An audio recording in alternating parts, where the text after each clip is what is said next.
Graça e paz, meus amados. Nessa quarta-feira estou passando aqui para deixar algo da parte do Deus de Israel.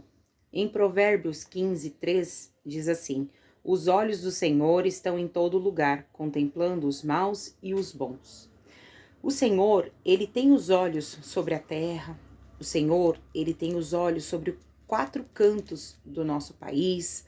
O Senhor, ele tem os olhos sobre tudo e todos. O que você precisa entender que aí fora as pessoas, elas têm um livre arbítrio, coisas que nós que servimos ao Deus de Israel não temos, tá? Quando nós colocamos as nossas vidas na mão do Pai, nós não tomamos decisões segundo aquilo que nós queremos, decisões segundo aquilo que nos faz estar no meio de pessoas, de situações. Muitas pessoas deixam de se impor porque elas têm medo de perder posições, tem medo de perder amizades, tem medo até de ficar sem a família. Mas, querido, se isso faz com que você concorde com algo errôneo, você precisa entender que você não está na direção de Deus. E os olhos do Senhor vai estar sobre a tua atitude, sendo ela boa ou ela ruim. Ninguém fica isento dos olhos do Pai. Não adianta colocar uma Bíblia debaixo do braço e concordar com coisas erradas, coisas que ferem pessoas, coisas que distorcem a palavra de Deus.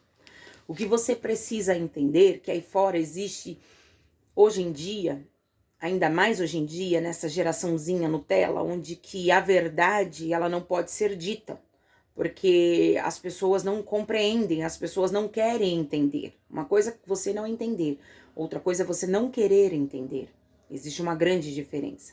Uma geração onde você fala da Bíblia, a verdade de Cristo, e ela simplesmente vai te dizer que depende dos olhos, depende de como a pessoa vê. Não, a Bíblia não depende de como eu vejo. A Bíblia é verdade.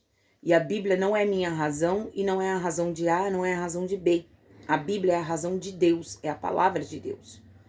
Então, querido, se você quiser levar as boas novas de Cristo, você precisa estar preparado para tomar pedradas pelo caminho. Sabe por que Estevão viu os céus abertos? Porque ele não deixou de falar das boas novas de Cristo, mesmo sendo apedrejado, mesmo sendo o primeiro mártir. Sabe o que acontece com a minha geração? É que nós, para não perdermos posição em cima de altar ou cadeiras em cima de altar, a gente não quer falar a verdade. A minha geração, ela quer bater nas costas de um apóstolo, de um presbítero, de um pastor, de um cooperador, de um diácono, para continuar ali, para estar ali. Porque se ele falar a verdade que a Bíblia diz, ele é jogado para fora, ele é caluniado. Querido, o que você precisa entender é que o preço que nós pagamos para levar o recado de Deus a quem quer que seja é forte, é árduo, é algo que Deus faz com que a gente cumpra, mas a gente precisa entender que a gente vai sofrer retaliação humana. Porque eu não tenho medo de retaliação do inimigo. Eu não tenho. Eu não oro para expelir um câncer, para curar um aidético, para abrir uma porta de serviço ou para o marido voltar para casa. Eu não oro pensando, mas se eu comprar essa briga, o diabo vai me retaliar. Eu não tenho medo de retaliação do inferno. Mas eu fico abismada com retaliação de pessoas de carne, de ordem física. Que onde você leva um recado, onde você entra num lugar, você fala para ter conserto, você fala que Deus quer agir, mas para Deus agir, eu preciso ter posicionamento, não dá certo. Vira confusão, vira contenda. Mas eu quero dizer para você, Deus chamou você para ser o servo de última hora. E você precisa entender que você é soldado. E não dá, querido, para entregar-se às dificuldades de hoje. Eu sei o quanto é difícil. Eu sei que tem hora que dá vontade verdadeiramente de não só lavar as redes, não, mas até queimar o barco para nunca mais voltar naquele lugar.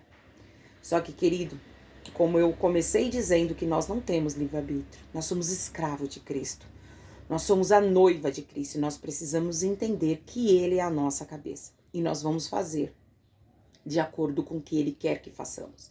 Independentemente, querido, se vão nos julgar pelas nossas escolhas, eu pouco importo com o julgamento humano. E você pouco tem que se importar com o julgamento humano. O que você precisa fazer é ir, só ir. Ir para onde? Não sei onde Deus te mandou. Eu sei o que Deus falou ao meu coração. Mas o que ele falar ao teu coração, eu não sei. Talvez ele falou para você continuar batendo naquela porta daquela empresa, que aquele cargo é seu. Talvez o Senhor falou para você que você ia ter uma promoção no serviço e essa promoção já tem anos que não chega. Talvez Deus falou que a tua esposa ia converter-se, que teu esposo ia converter-se dos maus caminhos, que os teus filhos iriam ceiar na mesma mesa que você ceia. E nada muda, nada acontece. Eu não sei o que Deus falou para você, mas eu posso te dizer da parte do Eterno uma coisa, da parte do Deus de Israel, da parte daquele que abre e daquele que fecha, que se ele mandou você ir mais um pouquinho, vai mais um pouquinho. Eu sei que é difícil quando a gente quer uma resposta de Deus para agora e ele fala só mais um pouquinho, porque eu não sei quanto é esse pouquinho de Deus, se são horas, dias, meses, anos, eu não sei. Eu não sei. Mas eu preciso entender que se ele disse que é mais um pouquinho eu vou ter que aguentar. Mais um pouquinho eu vou ter que clamar, mais um pouquinho eu vou ter que jejuar por essa situação, eu vou ter que consagrar por essa situação, mais um pouquinho eu vou ter que bater nessa porta. Deus sabe o que nós precisamos. E nós precisamos entender que ele sabendo o que nós precisamos, querido, você pode ter certeza da parte do Eterno. Deus sabendo quem é você, não importa o que pensam a teu respeito. Paz.